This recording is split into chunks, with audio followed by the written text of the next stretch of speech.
Excellent. Well, thank you everybody for joining us today.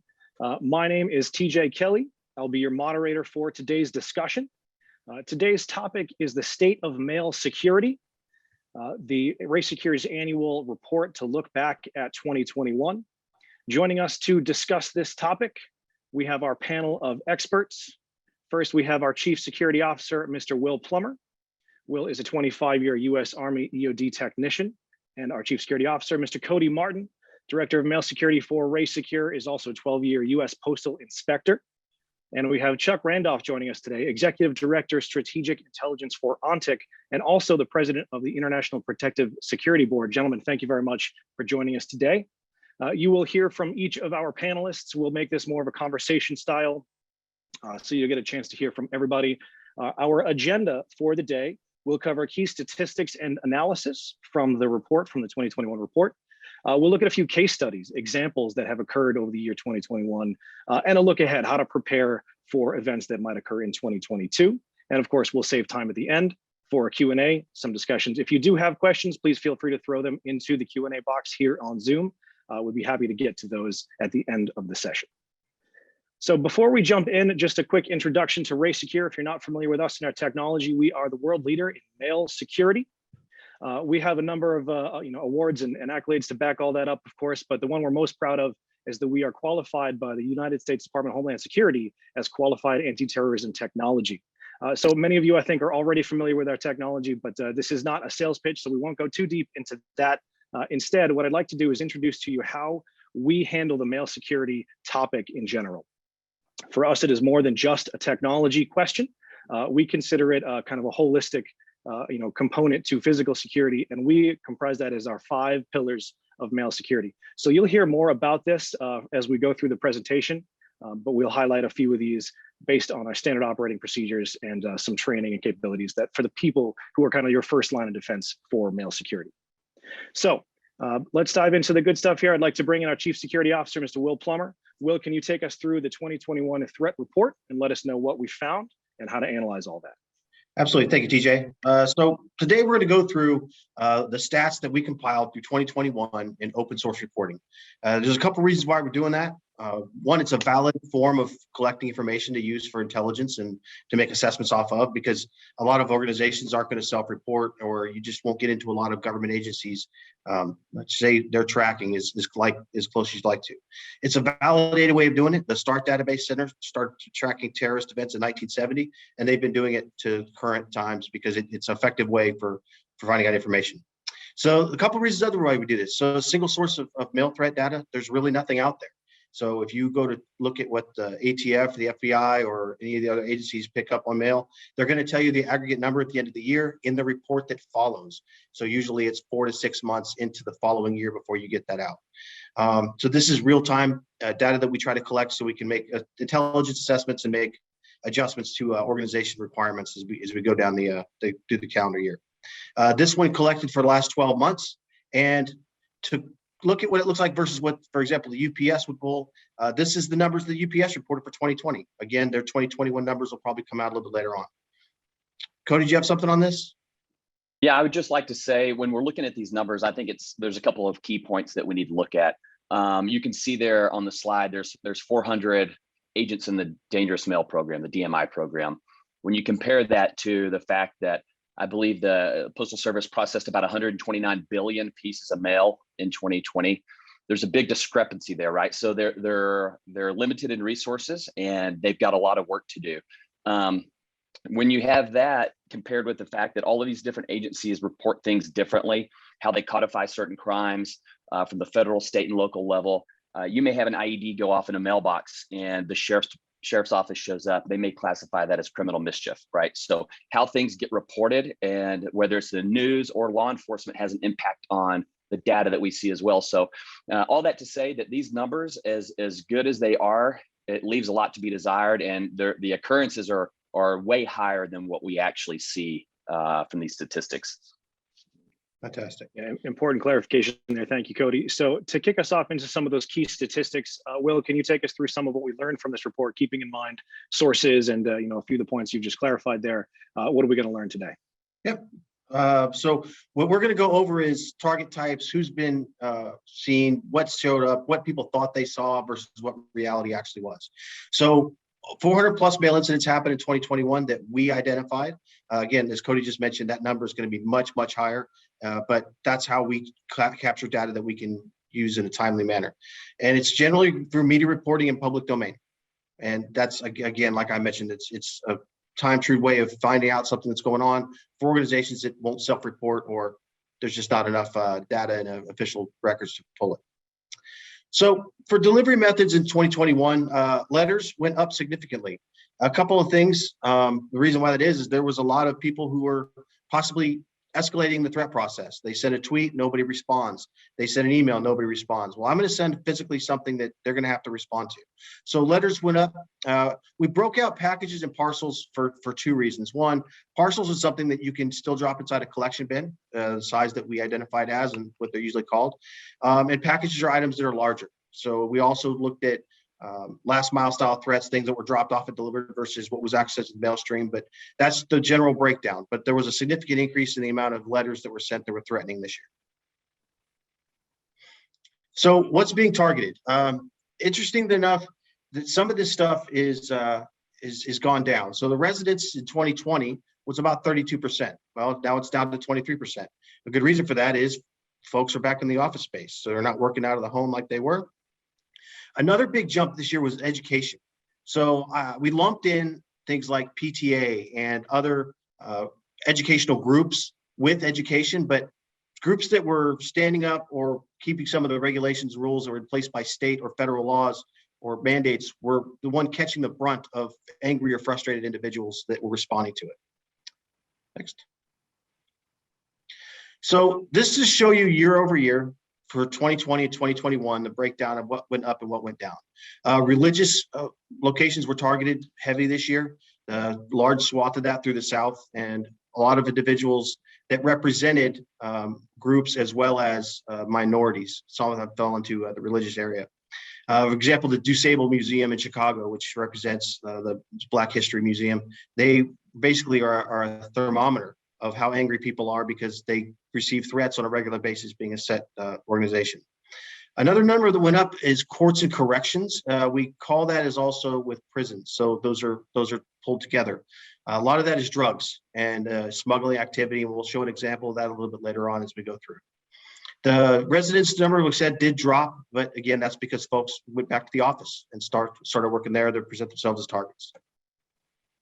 Next. So who's dealing with it?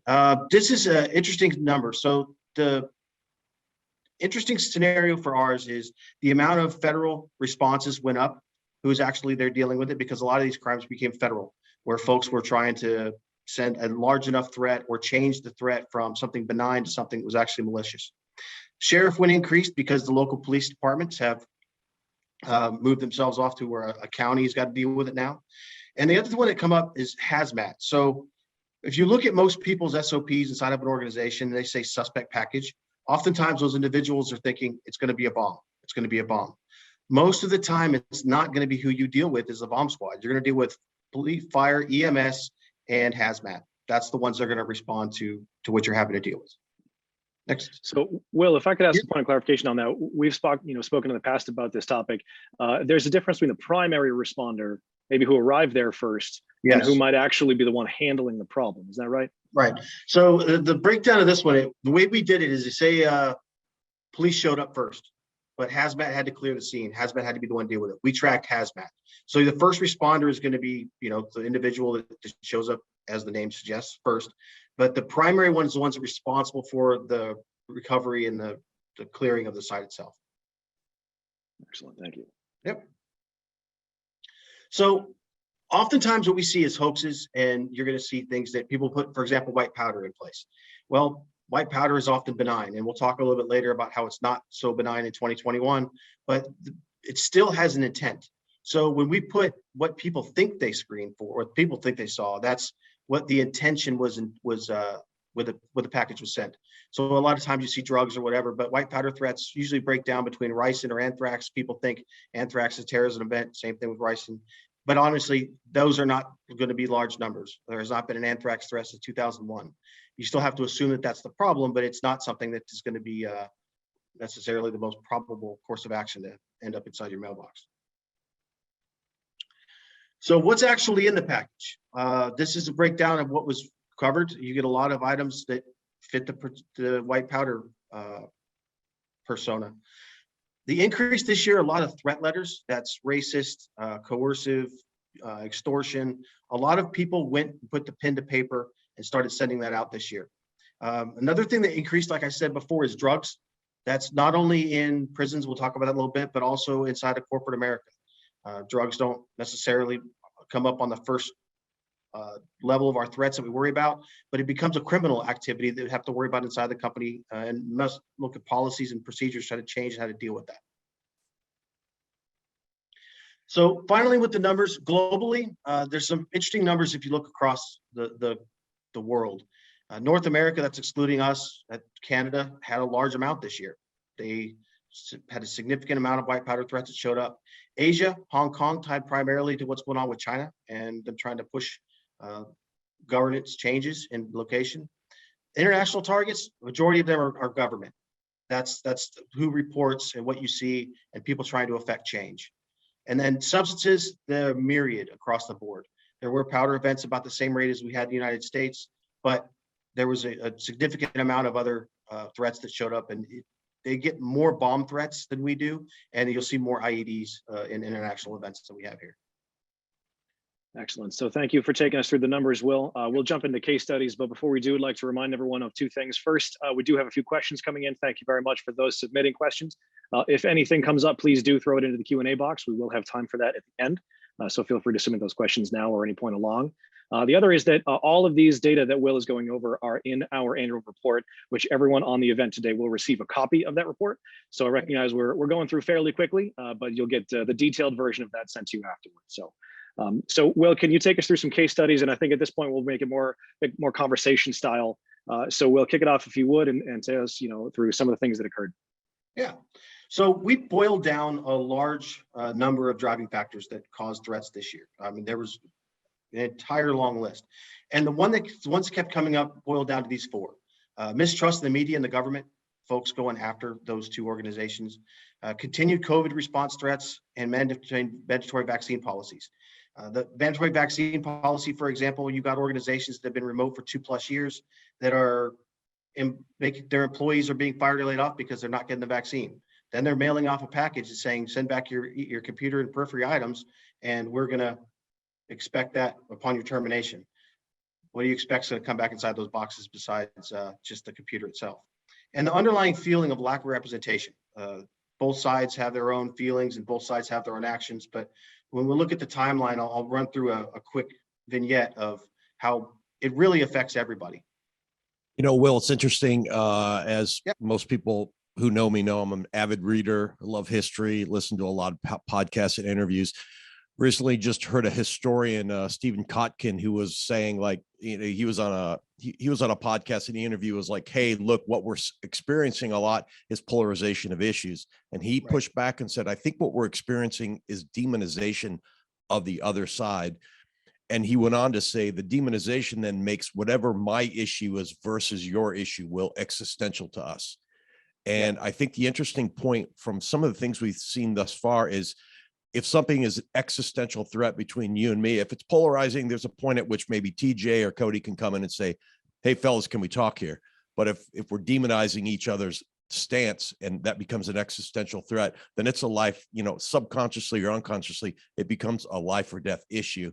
And that might then, we could see some of these folks go from howling to more hunting because somewhere inherently they're either being driven or they're getting information, or they're getting all their sensory inputs saying, this is a life or death decision for me, and it's win or lose, no in between. Right. Yeah, and we're seeing that with threats. So where in 2020, there was 2 or 3 events that had actually caustic material in white powder letters when they were sent, and this year that number went up significantly. So it totally, completely agree. So we also try to do is run through and look at this through time, because events drive reactions, and those reactions often have consequences. So we kind of broke down the larger number of events that happened through the last year, and then placed them across the timeline with mailed threats as they showed up. So I'll run through one, for example, January 6th. We all saw what happened. Regardless of where you sit, there was a significant reaction across the country. So indictments start coming in. Judges, lawyers representing both sides all start receiving threats because they are a target at that point. The interesting thing that comes out of that is it's federal judges.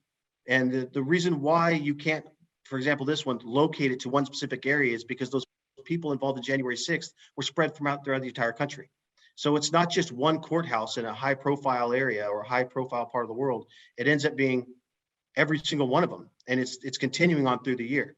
But regardless, we saw the event, and then you could watch for several weeks a follow on of ripple effects where people were trying to figure out the only way they could get their feelings out and feel that they could do something about the actual court cases themselves. Now, And then you watch, yep. Go ahead, Chuck. Something is just looking at this. It makes me also think, a lot of folks on the webinar who are listening in are either responsible for intelligence or security leadership or risk management.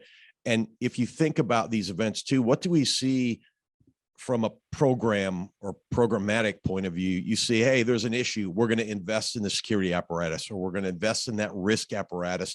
And then as we see it go to the right, if you will, left to right immediately, left to bang, or just right of the left, we're going to invest. And then the further it gets, we're going to go back to what we feel is a state of normality, which oftentimes means we're going to divest in the situation. Now, I think what's interesting from what you just said is, hey, look, some of these things have a slow ripple effect of 2, 3, 4 weeks or months where the effect keeps coming in. And it's inherent upon us as risk leaders to understand what that off ramp is, so that we can have conversations with our bill payers and those folks who manage our resources. So we understand, like, you can't cut our security organization or our response to the quick, because there might be a bump after this, or there might be continued issues that we have to deal with. Yeah, even with that, I mean, so the federal courts are trying to deal with it. And if you looked on the right, the January 6th findings come out 9 months later, and the same events start reoccurring in the same locations. Yeah, and unfortunately, Chuck, organizations. Yeah, go ahead. Yeah, you called it the response to the quick. How much of that is driven just by news coverage, right? By what you might call national conversation, and that, of course, is 24-hour news cycle that can happen overnight. Yeah, and this is not me saying, hey, you need to grow that organization and keep it bloated, but you just don't want to cut it to the point to where it can't be reactionary to the point to where it's efficient. And we just see that a lot. Like, pandemic issues become endemics over time, and at some point, it just, most of us on this call remember when, oh my gosh, the cyber incident was a thing, and now it's just something that happens every day. So it goes from a priority to a requirement, but we have to make sure that the resource matches the requirements so we can spin back up. But I realize I'm preaching to the choir. That's why we're here, right? So, Will, if you could take us through a few more of these examples. Yeah. So emerging threats that happened last year, notable increases that we identified as you start tracking these things. As I mentioned before, the toxicity and white powder threats has escalated. So when you send a benign powder in, everybody, nobody gets hurt, no harm, no foul. You start seeing things like caustic soda start showing up, powdered bleach. That's an intention to actually do harm, not just interrupt the day-to-day functions of an organization. Illegal drugs, that's seen an increase, and I'll show you a vignette in a second on that. Social intolerance, that's those letters we were talking about earlier, and that spans the gambit of everything from going after religious organizations down to anybody that represents a minority. And we all saw what happened when COVID kicked off and certain groups were being targeted extremely heavily. It's continuing. And as other ripple effects that Chuck was just talking about happen, you start to see them recur. One thing that's been interesting, and Chuck and I were talking about this a while ago, is individuals getting targeted is increasing, meaning you also represent your organization. So if I don't like what a company is doing, the fact that people are more out in the public nowadays, even high profile folks, that makes them a target because they represent the company. That goes back to the PTA conversation we were having a little bit ago. If you just think that somebody is locally a high profile individual, it doesn't have to be popular or anything, they have a high probability of being targeted. It's quite common. And then the digital and physical, the convergence of the two threats. As Chuck just mentioned, we've got, it's a daily requirement for you to make sure that the digital attacks aren't happening. It's just something we all live with nowadays. So there's new methods and means. Just something to think about for folks on the phone in terms of this convergence issue. Like, okay, we were talking like, hey, we've let everybody go. Please box up your computer and send it back. Now, a lot of folks will think they're going to send back a bomb or they're going to send back white powder. And the statistics that we're seeing here may indicate that's likely. However, what's to say I couldn't send my computer back with a cell phone in it, and as soon as it's inside the air-gapped network, all of a sudden we suffer some significant cyber event. So you throw that out there to think, the risk is three-dimensional, or if you allow me this, the risk is asymmetric. So we have to be asymmetric in our approaches. Yeah, and that computer's already got passwords, authorizations, and rights. So it's it's supposed to be there. All right. So a couple of vignettes that we'll hit. And I know we have a smattering of different people from different verticals across on this call. So the first one we're going to hit is smuggling. Now, I'm going to use jails and prisons for an example on this one. One of the biggest problems that they're seeing in official mail, which means legal mail inside of a prison, is people dipping paper in drugs, K2, liquid THC, something along that sort, making it look like legal mail. Have it sent from a lawyer, oftentimes even stealing the lawyer's stationery and doing that and sending it in. Well, the prison or jail has a requirement to safeguard the individual's right to defend themselves. So this mail is getting very close to the prisoners before it actually gets screened, where you have to open it up in front of them. What they're seeing is a large amount of overdoses, where it goes in the back. It costs you $250 to buy a sheet of pre-treated K2 paper. You cut it up and you make $8,000 behind the fence. So it's a significant problem, and I use jail and prisons as an example, but this is happening in multiple organizations. Well, I would just add on to that as well. That's been an ongoing problem. If you think about it, the U.S. mail is protected federally, right? I can't, even as a postal inspector, if we think something's in a mail piece, we just can't go open it up, right? First class mail, you have to have a warrant to do that. So a little bit different scenario for corrections, but people understand the mail and how it protects, like those conveyances are protected to a certain degree, and they take advantage of that sometimes to try to smuggle the stuff in, whether it's just person to person or trying to get it into some of these institutions. Absolutely. And you should see the efforts some of these people are having to try to get to stop it. It's significant. And Cody, I know you've spoken about, internal mail, right? Office to office in corporations right now, all of a sudden that corporation is in violation of whatever number of drug trafficking codes and all the rest of it. You've got more to worry about than just that one package. If all of a sudden it's inside the organization, not to mention you've got a felon working for you, the fact that that's coming into your door, right? So that opens up a much, big can if I could imagine. So. And one of the reasons why we brought this one up is yes, for prison jails, but also your organization's taking a look at what your internal requirements are when you find something illegal or illicit. If it's one time a year, you can just push it off, no big deal. But if it's 4 or 5 times a year, now you as an organization are now part of this problem. And it's something that you might need to change your policies to adjust to for. All right. So we mentioned a little bit ago that the terrorism threat, we haven't seen anthrax since 2001, but there are other forms of terrorist events out there. So this individual was up here in Boston near us, had a PhD and was ordering castor beans in a large enough amount to make a significant ricin attempt on something.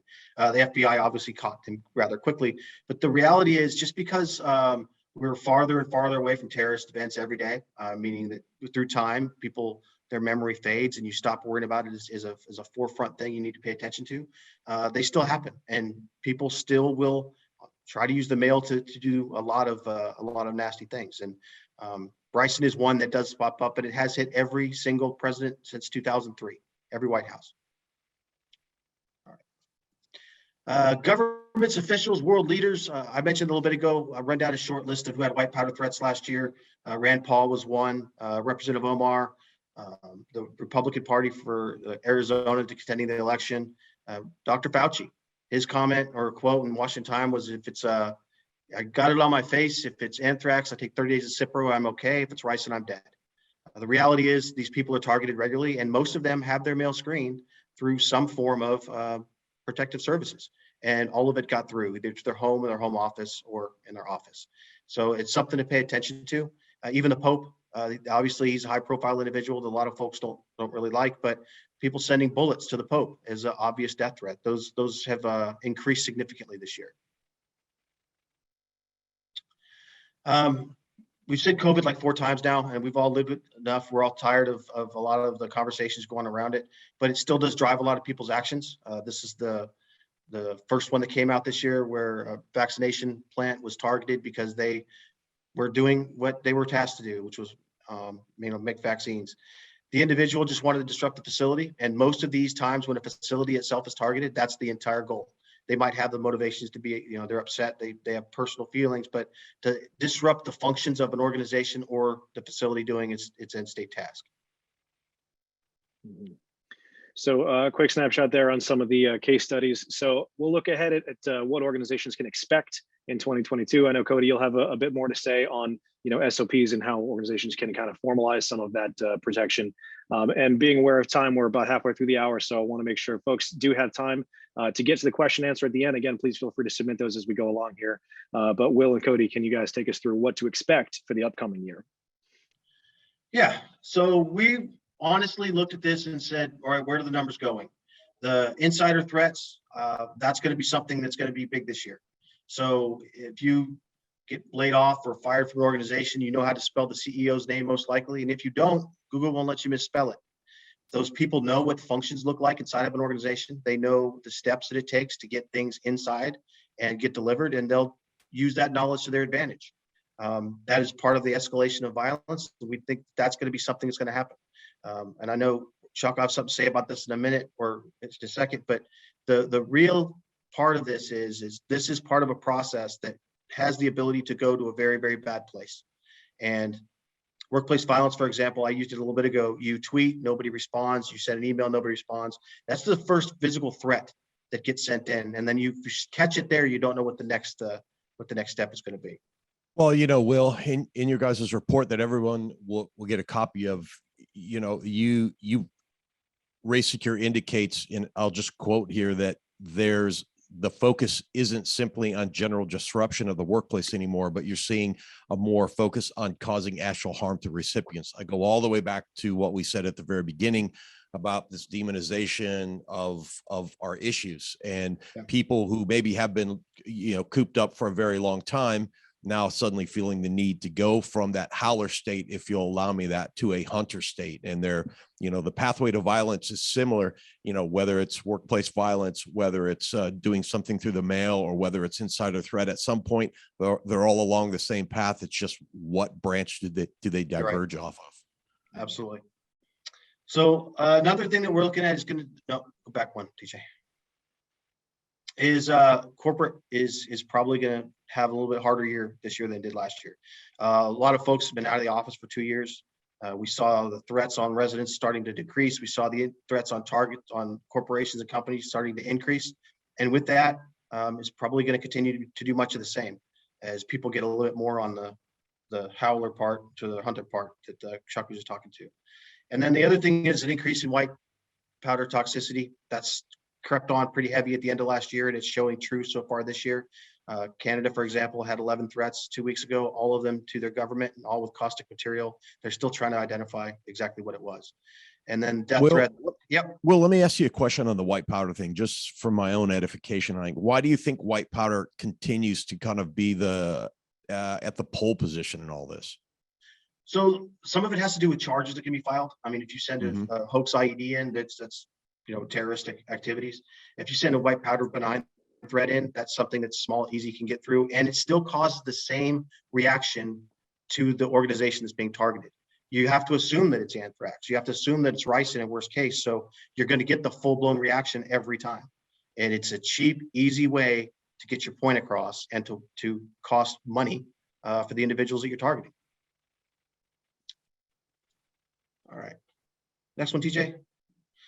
So I just mentioned a second ago, we definitely see the white powder increasing, and the midterm election response is going to be significant this year if it follows the trends of the last several years. I mentioned higher profile targeting a little bit ago, but that's really been ringing true in the last 6 months of 2021, and it's running where we're at now. Like I mentioned a little bit ago, drugs are increasing. Local officials, not just your city mayors and folks that are high profile that take care of a region, but also leaders that have smaller footprints, but still are very important or very, let's say, toxic to the individuals that they work in that small footprint. PTAs, you see it on the news every other night now, where somebody is in the middle of a PTA meeting with a bunch of parents and having to get drug out. Well, those people have other ways and means to reach out and threat as well.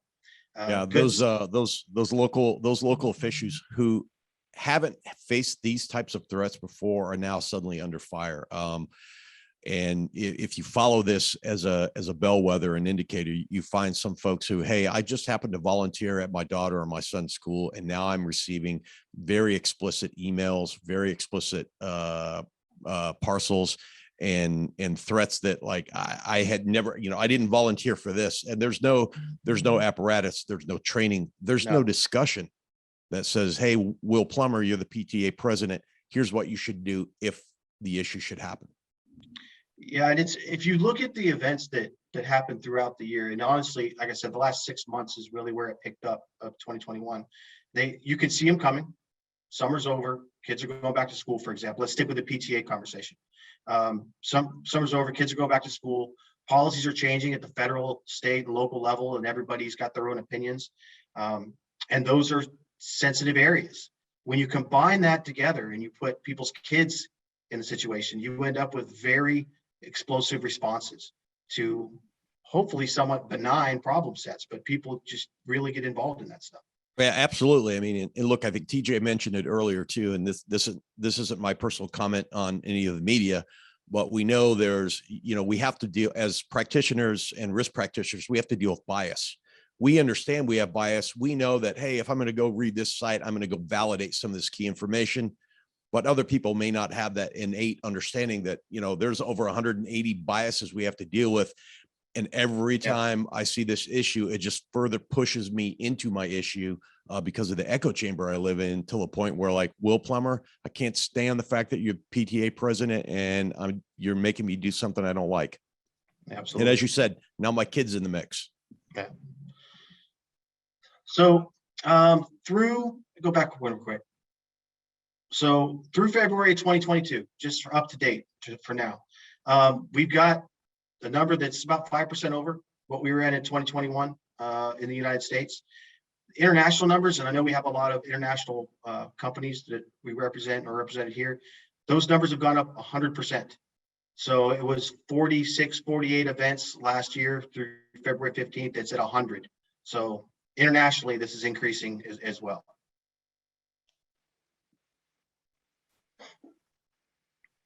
All right, I'm going to hop into a little bit of a discussion on understanding risk and how that evolves and turns into the 5 pillars, and a component of that being SOPs, et cetera. And I think kind of piggybacking on what's been discussed already, whenever we're talking about these issues and we're bringing it back down just a real simple level, and we're talking about risk here, is that we need to look at threats, vulnerabilities, and consequence. And I think even the discussion we've just looked at, when we're talking about issues that we would normally see as kind of benign and non-significant, and now are thrown into the limelight, and it's on the news cycle every other night, say the school board issue, right? That is a problem that now it emboldens people. So we have this copycat behavior that we've seen all the way back to 2001. When we talk about white powders in particular, it makes me think about the original anthrax attacks in 2001 and how those have been a problem ever since. Has a legitimate anthrax attack occurred? No, but that for less than $1 and a little bit of cornstarch, you can drop something in a collection box and cause a major disruption, right? So those things, when we see them in the news, and these issues are now existential, as Chuck was talking about, hey, this is an easy way for me to lash out at someone. So we're looking at those threats, vulnerabilities, and consequences, and we're figuring out what our risk level is. And the key here is to respond appropriately and to always evolve. And we're going to talk about SOPs in a few minutes, but that's one of the things that we harp on, is the living, breathing document that as these threats emerge, we should be adapting those processes to respond appropriately. So that's what we're going to kind of get into a little bit here. Next slide, So please. Cody, I had introduced at the beginning of the call about the 5 pillars. Can you take us through a little bit of what that's going to mean and highlight a few of them for us? Yeah, we talk about this a lot. We believe any robust mail security program is built on these 5 pillars, and you can see what they consist of here: people, procedures, training, technology, and emergency response. If you're missing one of these, or if one of these are just kind of thrown together, or you just go through the motions, your program's going to suffer, and that's going to be the weak link whenever an event does pop. And like Will mentioned earlier, if you receive cornstarch, the response is going to be the same. First responders have to assume the worst. We're looking at a biological here. We don't know how much we have. We don't know the toxicity level. So the response is going to be the same. So the disruption is going to be equivalent initially. You also have the psychological impact of those events for employees who maybe it is a benign substance, but now all of a sudden they're thinking, wow, we are vulnerable here. They carry that with them every day. You have increased occurrence of people calling in sick and like all of these issues, right? So there's a lot of collateral damage that we often don't think about. But in other words, we need to have all of these in place. They need to be thought through carefully, and we need to make sure that we're responding appropriately for each one of these. SOPs. We've talked about this a bit, and I've worked with probably some of you on SOPs in the past.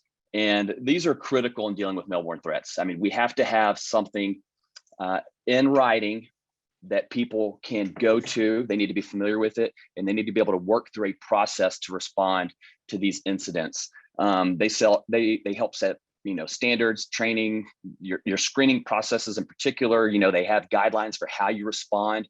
Maybe you have some initial responses depending on the type of incident you are dealing with that helps bridge that gap until the first responders show up, right? We were talking about this a little bit earlier as a team, and your mailroom employees or your mailroom handlers, they are the first responder to these incidents. Due to the fact that they're exposed, they have to know what actions to take early on. When you're talking about decontamination efforts or trying to mitigate the spread of these types of things, these are all important issues that sometimes get overlooked.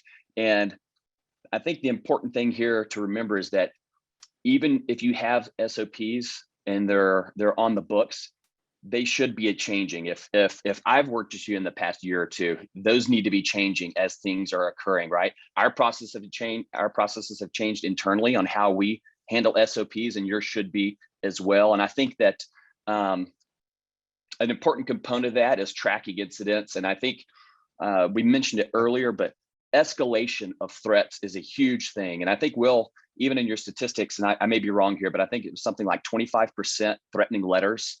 For my experience, a lot of the cases that I worked over the years, they started out with those threatening letters. Did we get the response we wanted? No. Time to escalate, right? So that's an important key here. I think, Cody, if I could just underscore that and just say, if that's one of the key takeaway folks can have, if you're not sharing the information, if you don't have that hub activity in which we're talking about the threats, how many times you see in the news, oh, I knew TJ was weird because he said this, but nobody heard that.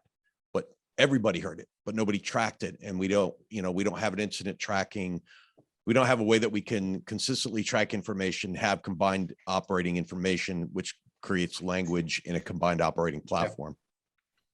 Yeah, especially when you're talking about just things that people see as benign, like an eccentric letter or an envelope with weird writing on it. That's usually the catalyst that starts these events, and you at least need to have some documentation of that and moving forward. I've said it before in organizations I worked at, and we've talked about it at the conference, even at my current organization. Mail issues can and are a bellwether to bigger issues. Even though everyone says email in other ways, yes, those are vectors, but mail continues to be a bellwether to issue that should be looked at. Yep. All right. When we talk about people, we can look at this from a number of different angles, both internally and externally. I think one of the things that we need to focus on, and sometimes is often overlooked, when you're looking at information or data from the U.S. Postal Inspection Service, they often note that revenge is the number one motivator for a lot of these crimes. And with the amount of layoffs, and as Will mentioned, mandates and where people fall on either side of that, there's a lot of folks who are lashing out And we need to be looking at ourselves internally and responding to those incidents appropriately. If you're about to have massive layoffs and you know this event is coming up, it's good to posture yourself for, let's say, for instance, we're mailing out a bunch of return boxes for people to send back their electronics. That is an open invitation for these things to occur. I've seen it during my career where, hey, we're going to use this return postage and stick it to the man. Now you do that in mass, and you've the problem has expanded exponentially. So I think it's one of those things where we just need to put a little foresight into what's going on in the organization. We need to respond appropriately, keeping in mind that these same people are often our biggest assets in noticing things that are coming in and what's going on. So we're not demonizing our entire employee workforce, because they are our biggest assets. Will talks about people are great indicators of change. If they see something that doesn't look right, you want to empower them. You want to make sure they're part of the security apparatus, and it just helps bolster the entire program. One of the cheapest things you can do in your organization is have a combined risk or counter risk or counter or protection coffee, 45 minutes, either physically or on a Zoom call, and just say, Cody, what are you seeing? TJ, what are you seeing? Will, what do you have? It doesn't have to be driven by PowerPoint, but it's crazy what you'll find when you just talk to the folks you think are tangential to you. Absolutely. Yep. All right, emergency response planning. And again, all of these components are important. Emergency response is one of those that I think often it doesn't get overlooked, but it can sometimes go in a direction we don't need it to. We always assume, ticking bomb, we have these things glorified in kind of our mind from stemming with like the Unabomber and these intricate devices, and threats have changed over the years, and our responses to those should change as well. I think that one of the main things we discuss often is planning for the response that you want. Now, this doesn't mean that we control every caveat of an incident, but what it does mean is that through these pillars, through our training and our planning, we can help steer these incidents. If these components aren't in place and something kicks off, it's going to be a best guess for everyone. No one's going to be talking. There's no communication. We don't know how to respond appropriately. The event is going to reflect that.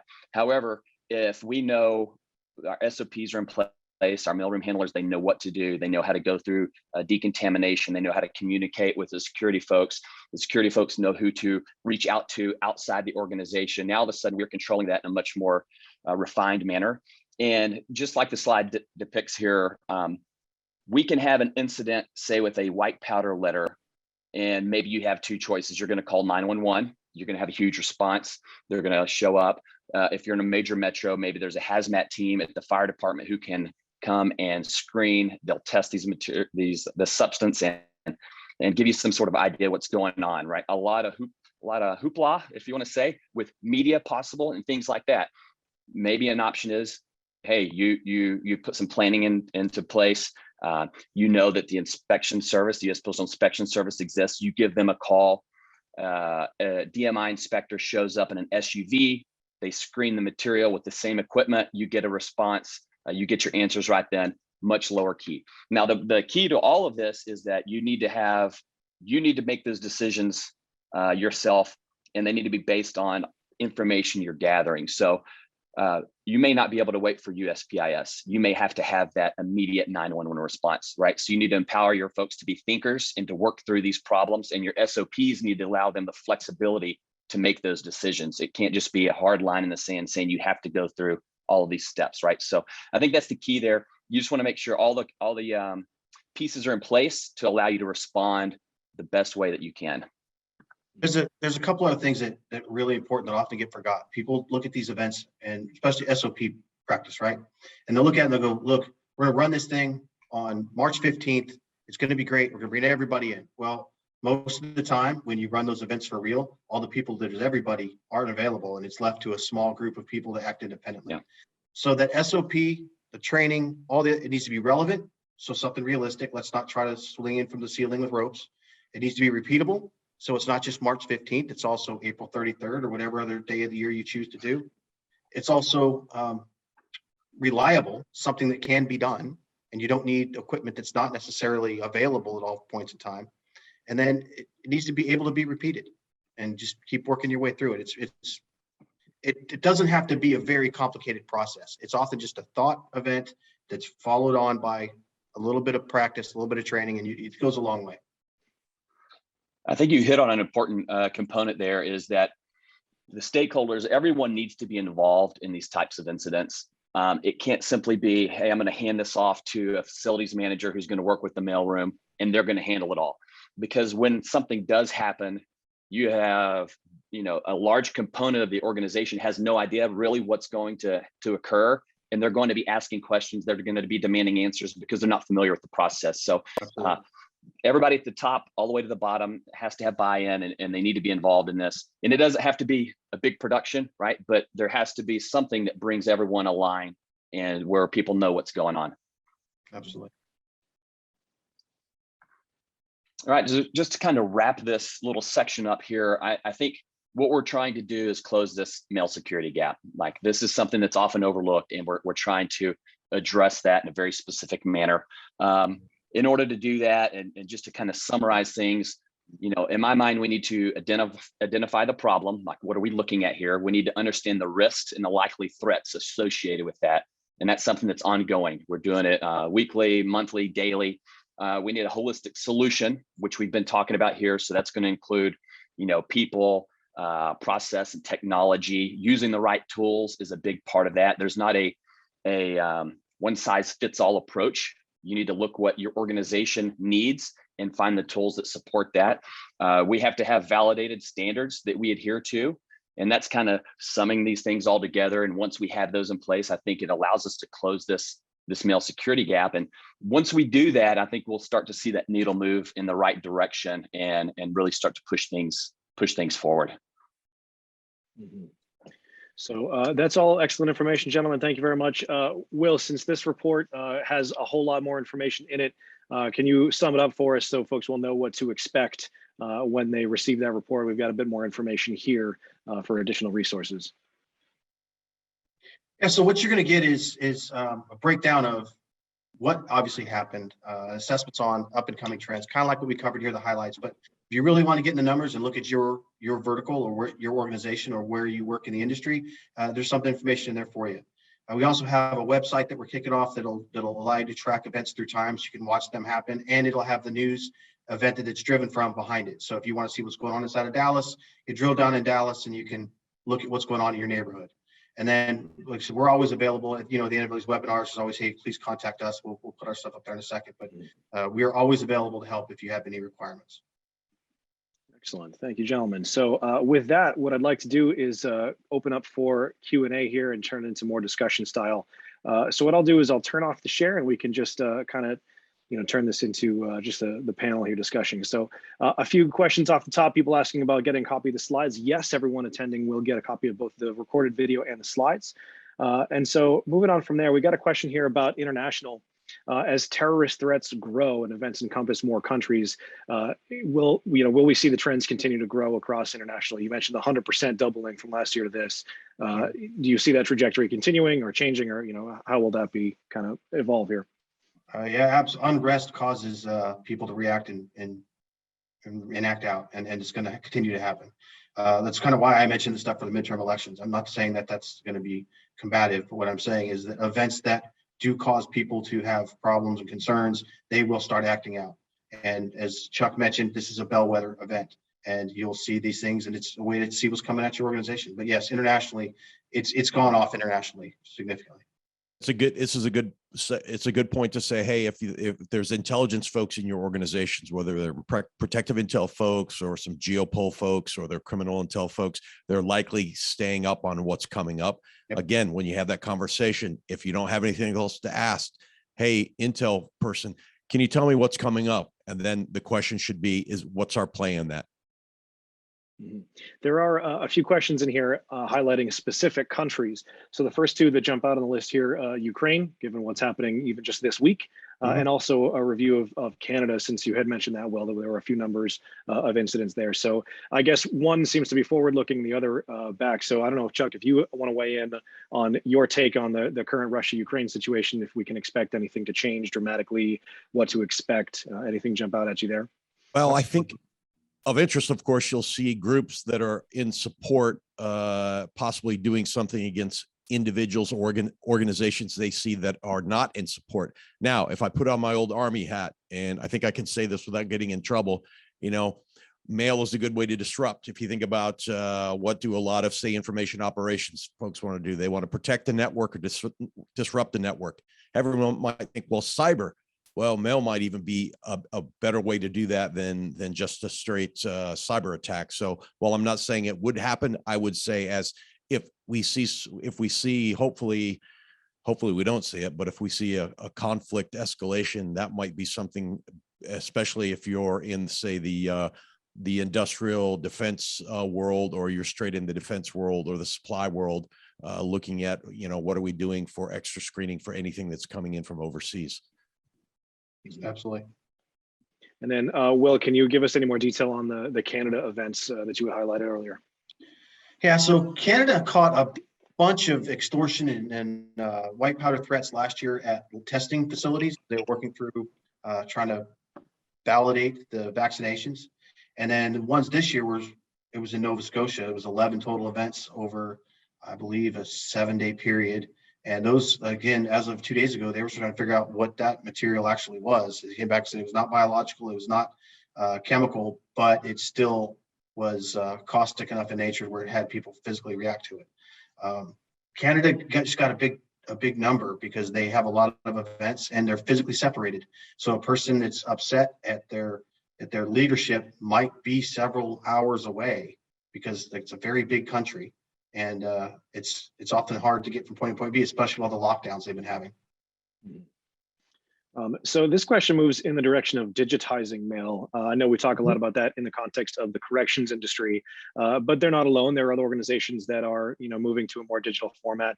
So what can we say about how that might impact both numbers and the prevention of incidents, but also maybe on SOPs, Cody, if you've done any work here. But Will, I know, again, we've talked about corrections specifically, but, Right. but what can you say about digitizing mail and how that might play a role here? I think it might lessen the over threat number a little bit, but most of like a CEO, for example, their mail is probably not going to get opened by another employee and digitized and sent to them by email. Some things are going to stay in the media that it is because it's safer and it keeps information from getting on the internet. And most of the people that are targeted already, digitized mail won't really affect it. So if you have a large corporation, we don't really screen what goes to the janitorial department. That's not something we worry about. We screen what goes to the high profile and the high probable target people. And that's going to stay most likely the same. It might go down a little bit, but it's going to stay. And Cody, does that change anything in terms of SOP, adding any digital element as it relates to mail? Yeah, it would definitely, especially if you're transitioning to that within your organization, it's going to, like Will said, it may, some of the conveyance or correspondence may divert that process just because of who it's going to and the sensitive nature of things. However, what it does do is if you have all of this mail being opened and, say, scanned in within a mailroom, you're isolating and consolidating things to where you can better manage threats sometimes. So if you know that now everything's getting open in one room as opposed to every place in the organization, you can handle things a little bit better in that regard. But there's always going to be something that bypasses that system. And typically it is going to be the folks who are more likely to be targeted just because of their position or who they are. So I know in the past we've talked about things like chain of custody, Cody, especially with some of the items that might not get screened or might be new arrivals under a new carrier or something. Can you tell us about what that means and how folks can use it to their advantage? Yeah, chain of custody is something that we talk about quite a bit. And when we're discussing that, we are talking about the trackable nature of a mail piece or a parcel, and how if someone has something that they drop off at a counter, they present debit card, credit card. There's a digital transaction there. They may be on camera. There's a tracking number that associates with that piece through the process. There's a lot more that folks can do to verify the validity of something, and also that empowers law enforcement to have a much better approach to these cases. When we talk about something that's going outside the chain of custody, if they drop an envelope, a letter size envelope off with a powder in it at a blue collection box on the corner, there's no transaction there. Right. Usually a faceless person. There's no record of that occurring, and then it just shows up. We don't know who it's from. We don't know where possibly it originated. You know, I can drive 2 hours away and drop it in a collection box in another city, and it may get processed. It may be postmarked somewhere totally different. It adds a layer of protection for the bad actor, right? So, you know, we talk about those things and being able to verify chain of custody internally. And sometimes we can eliminate threats just by going through that process, putting a little bit of legwork into the mailroom, and we can clear incidents ahead of time. But that's kind of what we're talking about on both sides of that coin.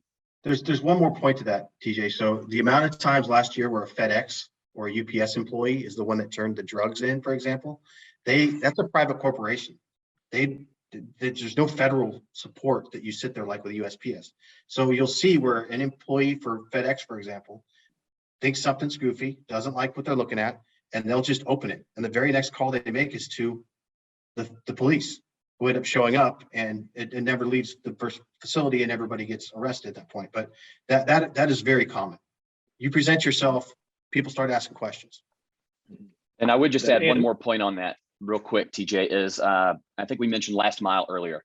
I can't tell you how many times the past year that somebody in a Honda Civic showed up in front of my house wearing street clothes. They bring a package up, they drop it off, they take a picture with their phone, and then they drive away. I have no idea who this is. You know, we get so many packages, embarrassingly enough, that I don't know what's coming in on a daily basis, right? So it's a problem though, because that chain of custody, all of a sudden there's a gap there, and we don't have somebody in a marked truck in a uniform with an ID. And we've had issues with it in the past. Will's reported on them, and I think it's going to continue to be a problem as that last mile outsourcing continues to expand. Yeah, that's perfect timing, Cody. I had just, was going to mention anonymity seems to be a challenge on both ends, right? Anonymity of dropping something in the blue bin, but then the anonymity of who's this person in the Honda Civic and how do I know I can trust them, right? In both cases, that represents a lack of chain of custody. And Chuck, I know you've talked a lot about the shared information. There's not much information there to be shared when you're dealing with those situations. So that certainly seems like a pretty sizable risk. But I would say if you share your information and you have shared threat intelligence, and if the blue Civic shows up at my house and the team has noted it, and then Cody's able to go into the system and say, hey, Chuck had a blue Civic, let's check that out. And then maybe that sparks something else, some surveillance detection or some type of counter surveillance or identification. Because what do we know? We have an anomaly. We need to confirm, deny what our assumption is, and move on to the next thing. So hopefully that shared intelligence creates better understanding and insights for response. Excellent. So we're up against 2 o'clock here. I do want to, get the rest of our questions answered. So we'll stick around a few extra minutes. If folks have some time to stay with us, we'd love to have you join us. Next question here is really about bringing folks back into the office, which of course is a hot topic in a lot of, corporate America these days. But what can we say about the balance or trade-off, right? Large organizations concerned about high volume of staff, personal mail or parcels coming in. But at the same time, these organizations might not want to stop that policy in order to keep their employees happy, right? So if we're balancing, Cody, you mentioned your biggest asset is your employees. What can we say about the balance there? Maybe referencing the slide we talked about earlier of, stamping your screened mail and alerting folks to the fact that their information or their parcels are going to be screened in some way, right? How do we kind of balance all those things together? I'll hop in on this, Will. Cody, go ahead. Yeah, go ahead. I would just say a lot of the, it's kind of, again, it's a double-edged sword, right? We want to extend these benefits to employees, but we're also opening up the floodgate a little bit for stuff to be introduced into the organization. And a big part of that is non-malicious activity. A lot of times stuff comes in and there's no intent behind it whatsoever. Will ordered a new carburetor for his motorcycle and something shows up smelling like fuel or combustible. That causes a response. But again, totally non-malicious activity, but just due to the fact they're allowing people to send that up to the office. When you have personal correspondence coming in, especially with sites like wish.com and other, there's a lot of international mail that can come into an organization that may look suspicious because it's outside the norm of what you're typically used to getting. So those may cause a response by individuals just because it looks weird. So we kind of open up the door a little bit when we allow employees to receive that stuff. And I know it's been an issue for organizations in the past. And then you talk about the other side of it where there is some criminal intent. Hey, I'm going to order, I'm having fentanyl delivered to the office because I don't want it going to my house, right? And then you introduce that into the organization. So, you have to look at it from a bunch of different angles, and it's just it adds another layer to the security problem that we're trying to solve.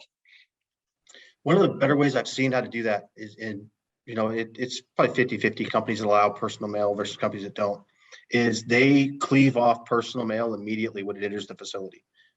Professional office mail is at the door, pulled off the side from the other ones, and they just separate them because you can handle them a little bit differently, right?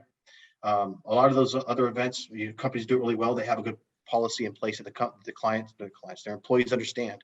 If something comes up sideways, we are going to protect the facility and we are going to open this. We are going to do this, and they sign and they agree to it. There's a lot of ways you can get around it, but most of this is tied to people losing stuff at their front porch.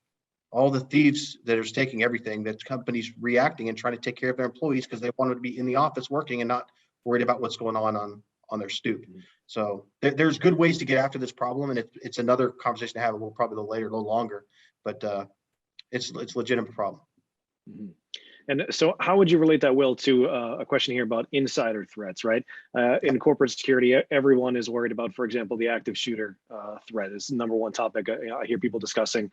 Mail obviously kind of takes a backseat to some degree on that subject. However, they're both insider threats to a large degree. So, when folks are partially at home, everybody's back in the office, somewhere in between, how does the insider threat, kind of factor into all that? Let me put 2 sentences on mail for that, and then Chuck needs to answer the rest of that question. So the 2 sentences are, it's going to make it really hard to do screening because people know how your facility operates. That's going to make it difficult. And the second sentence is, you need to increase your screening on people and pay attention to who's leaving, who's being let go, and who's being let go with an attitude.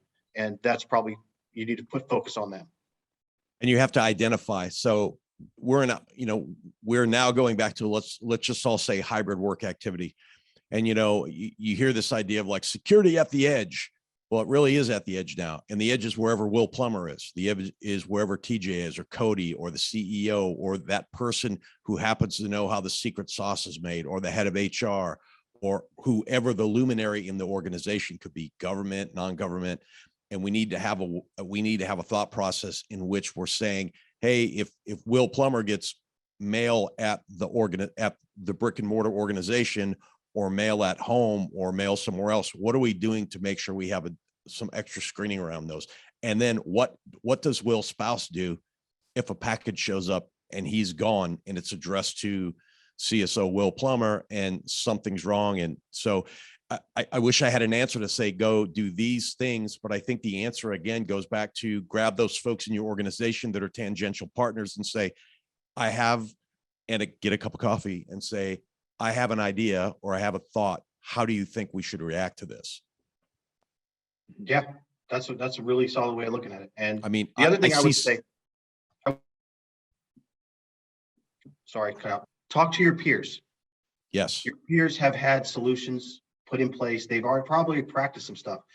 The comment about every word has been written, every line has been sung, right? People just change it around a little bit. Talk to your peers. They have I was just thinking as well. I know some groups out there that have thought it through and said, hey, we have some mobility thoughts around parcel screening and around dealing with packages and stuff, whether it's at the office or whether it's at an executive's home or a luminary's home or someone that we're looking at.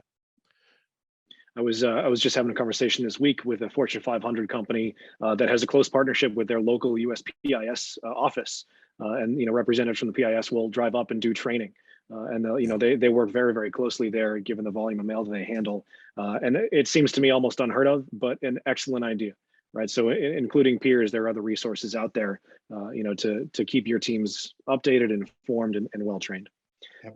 So one of the last two questions I've got here kind of relate together. So by the way, if there are others, please get them in now. I want to get them in under the wire before we, take off for the afternoon. So again, thank you for everybody that's adding these questions. These two are both related to the toxicity of white powders. So Will, you mentioned in the emerging trends that the toxicity is getting worse. Yes. So first, could you elaborate on that? And as a follow-up, is there a particular caustic substance that shows up more that, that registers high on that toxicity? What are you seeing there? Okay, so the intent is what's changing. So the intent to just stop, like I said before, and cause a facility shutdown. That's benign powder does that just as well as something that's got higher toxicity. So it's just what it is. The bid side to it is charges are a little easier to make stick when you've actually put something that's going to hurt an individual inside of that package and it shows up. So the response is going to be heavier. And with that, that's tied to the amount of FBI responses that increased this year. That's a much more significant issue that you're going to have to deal with when the first responders come in. The second thing, part of the question about what is it? So lye, caustic soda, and powdered industrial bleach is what's been significant this year. Those are the three big ones. But there is a lot of stuff out there that you go to Home Depot and buy. Last week there was a package, I believe, I don't remember exactly what state it was in. It was dropped, and all of a sudden, yellow vapor starts coming out, and it's starting to eat the concrete. Well, it was muriatic acid that somebody was mailing back and forth. So, I mean, you can go to Home Depot and get stuff that is really bad for the human body. So I'm just saying, don't limit it to the three things I gave you. That's just what popped up last year. So there's a question here, actually a really good one for the corporate side especially, but do we have data, and we'll put you on the spot a little bit, data on the costs to an organization when there is either an evacuation or, maybe on the executive protection side when there's something that shows up in the executive's home? Do we have any sorts of data on the financial implications for these organizations? Without naming people who have given me some of the estimates that it did cost them, 12 hours and public eye and opinion can be upwards of six figures. By the time you factor in all the costs, not talking, and Chuck, please follow me on this one. But there's so many different second and third order effects from a 12-hour shutdown that it can get upwards of six figures for nothing showing up. Yeah. I mean, in a New York minute or a Bostonian minute, if you'll allow that, because you're right. I mean, and also think about the effects of the brand, these second and third, as you say, tangential issues that we deal with. If you go to, say, if you're in a corporation, you go to that corporation's 10K risk, somewhere in there, you're going to see brand, I bet, and the effect to the brand as well. And then now all of a sudden you've got to, I would worry about once that's done, what are all the other things that are going to pop up in the wild suddenly that want to jump on that bandwagon? So that's a great question. Very insightful. Yeah, and I think just to piggyback that, when we look at, I'll bring it up again, 2001 anthrax attacks, U.S. Postal Service was utilized to carry those out.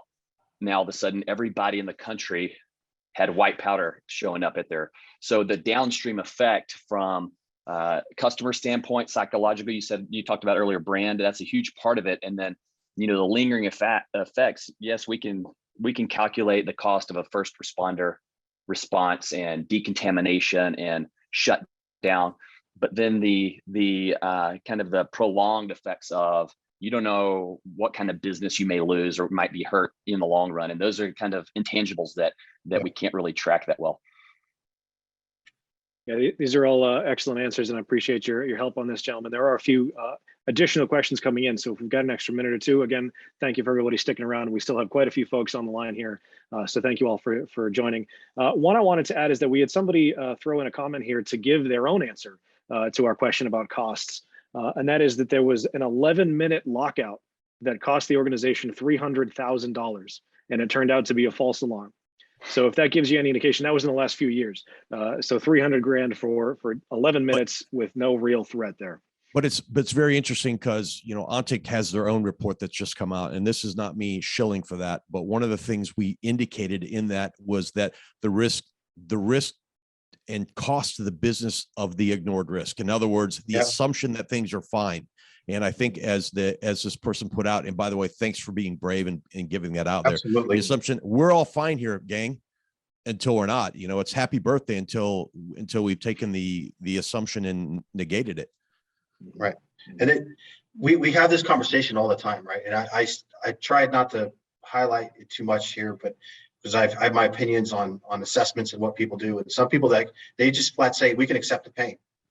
If you say to everybody, we'll accept that $300,000, chunk of flesh, and then it comes, that's a very different conversation than the one you started when you said, yeah, I got this, But the reality in that, Wills, and thank you for that, is the reality is that's the conversation you need to have. Like, this is what's going to happen. Here's likely course of action from that. Here's the worst. Here's the likely. And as we used to say, as you would say in the military, if you had an issue and somebody would circle exit, that meant me as the leader, I've accepted risk on that. But the difficult thing for the practitioner is I may not accept the risk, but it's so looks like this may be our last question here, unless we have a few others that jump in still the last minute. But a question here about best practice guidelines for corporations that might need to isolate a person or a package once it actually comes in the door, right? So Cody, you mentioned the 4-hour response time from PIS. Perhaps you don't have that 4 hours if somebody was truly exposed. Do we have any sort of recommendations? Will, I know you've dealt with this quite a bit in this question. So can you take us through some of the recommendations there? Yeah, so if you have an immediate requirement to isolate something, it doesn't have to be expensive or costly, or doesn't have to be it doesn't have to plug into a wall, right? As long as you're not staring at something to jump up outside of the box and hurt you, a simple plastic bag, a little bit of static reducing fabric, and a place to put it that's not running to your air conditioning and central air is a great way to start. If you think it might be explosive in nature, you shouldn't be that close to it. So that's another problem in and of itself. But if you're trying to isolate it quickly, that's a simple dump bag, a little bit of PPE to make sure you protect yourself from whatever you're doing, and then a way to decontaminate yourself on the way out. And that is a gallon of distilled water and a little bit of cleansing agent. So it's not a hard or expensive problem to solve. Yeah, I think just to add on to that, just a hair.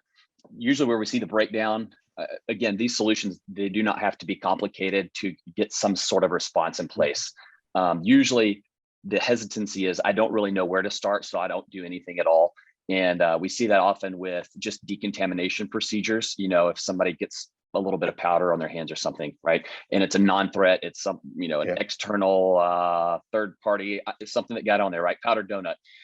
They don't know what to do. So then we go to the extreme. So like Will mentioned, having just a few things, building those provisions into your immediate response. And like we mentioned earlier, these mailroom employees or whoever's handling the mail, they're responding. They're the first responder, right? They're handling that incident until someone else can help mitigate it if it is a problem. We need to be able to equip them and give them the knowledge and the tools to do that. And sometimes it's super simple and very cost effective. Absolutely. Excellent. We did have one more come in if we have time for one last question here. This is about law enforcement agencies and as it relates to international threats. Right. So if there's a big international style event, the example given here is about the Olympics, for example. So obviously there's one host nation, but you've got people coming from all over the world. And there's quite a few packages going in and out, I'm going to imagine there. So how would law enforcement or other organizations deal with the convergence of multiple organizations or international people in one spot? What can we say about that? I'll just add on.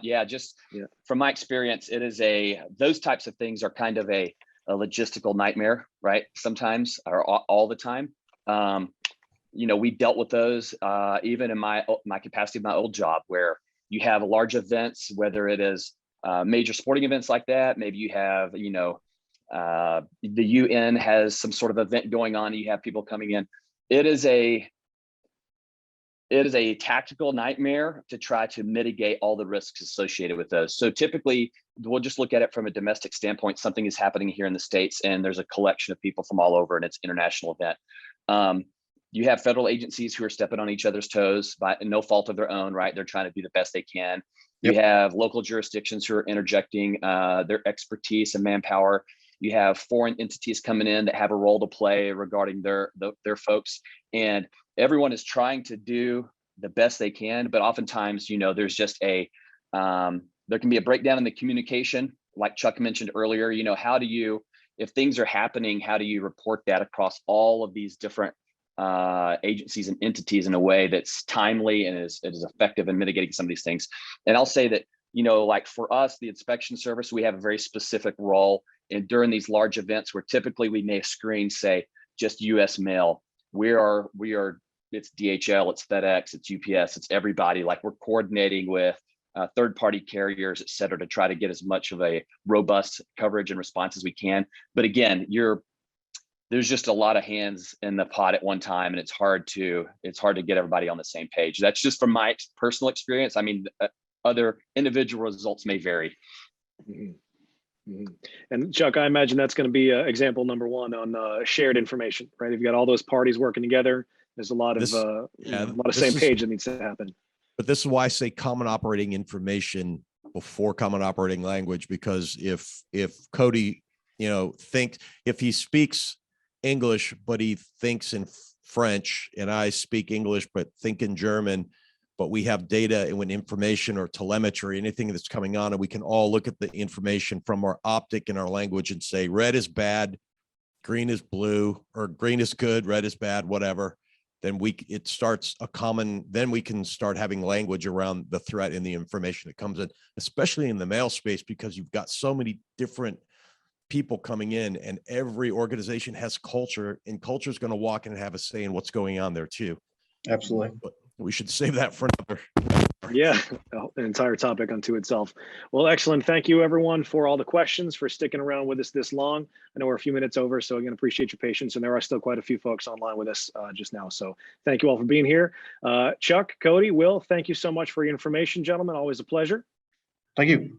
Thank you so much. Thank you. So for everyone, a reminder, we will send out video, we will send out slides. We'll have all that information sent to you. Look out for that in the next few days. And as always, thank you much for joining us, and we'll see you next time. Take care. Bye.